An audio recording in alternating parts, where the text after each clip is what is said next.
ఒక్కోసారి మనల్ని మనం ఎక్కువగా అంచనా వేసుకుంటాం. మనకు తిరుగు లేదని అనుకుంటాం. అధికారంలో ఉంటే ఆ ఫీలింగ్ మరీ ఎక్కువగా ఉంటుంది. మనకే ఎక్కువ తెలుసని, పక్కనోడికి అసలు ఏమీ తెలియదని విర్రవీగుతుంటాం. ఉపద్రవం కళ్ళెదుటే ముంచుకు వస్తున్నా కళ్ళు బయర్లు కమ్మి ఏమీ కనిపించని పరిస్థితుల్లో ఉంటాం. తెలంగాణలో కాంగ్రెస్ పార్టీ కూడా ఇలాంటి దుస్థితిలోకి వెళ్లిపోయింది. ఫైనల్ గా ఇప్పుడు బీఆర్ఎస్ చేతిలో అడ్డంగా బుక్ అయిపోయి నానా తంటాలు పడుతోంది.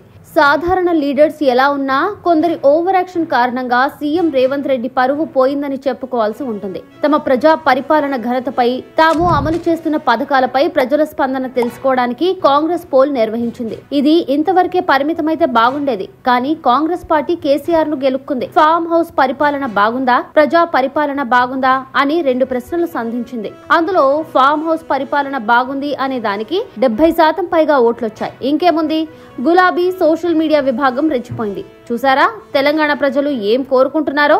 ఇప్పటికైనా సోయిలోకి వచ్చి మాట్లాడండి. తెలంగాణ ప్రజలు ఏ పరిపాలనకు జై కొట్టారో చూశారు కదా అన్నట్టుగా ప్రచారం మొదలు పెట్టింది. తనకున్న అన్ని సోషల్ మీడియా గ్రూపులలో కాంగ్రెస్ పార్టీపై ఎంతవరకు బురద చల్లాలో అంతవరకు చల్లేసింది.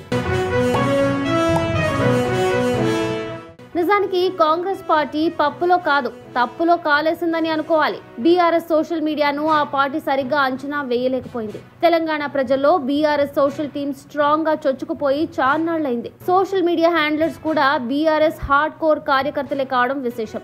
దాంతో వాళ్లు రెచ్చిపోయి కాంగ్రెస్ పార్టీని పూర్తిగా కార్నర్ చేశారు. గుక్క తిప్పుకోకుండా కొట్టేశారు. పైగా అన్ని జెన్యూన్ రెస్పాన్స్లు వచ్చే విధంగా చూసుకున్నారు. ఎక్కడా ఫేక్ అని రావడానికి వీల్లేకుండా గేమ్ ఆడేశారు.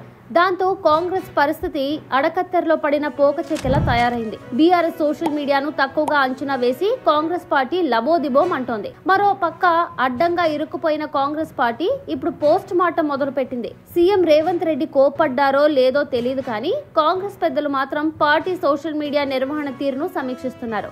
భారత రాష్ట్ర సమితికి 73.5%, కాంగ్రెస్ పార్టీకి 26.5% ఓట్లు ఎలా వచ్చాయని ప్రశ్నించుకుంటున్నారు. ముఖ్యమంత్రి మీడియా సెల్, సునీల్ కొనుగోలు టీం ఏం చేస్తున్నారో మదన పడుతున్నారు. ఇప్పుడు జరిగిన డ్యామేజ్ ను సరి చేసేందుకు తక్షణమే చేయాల్సిందేంటో ఆలోచిస్తున్నారు. అయినా ప్రయోజనం ఏముంది?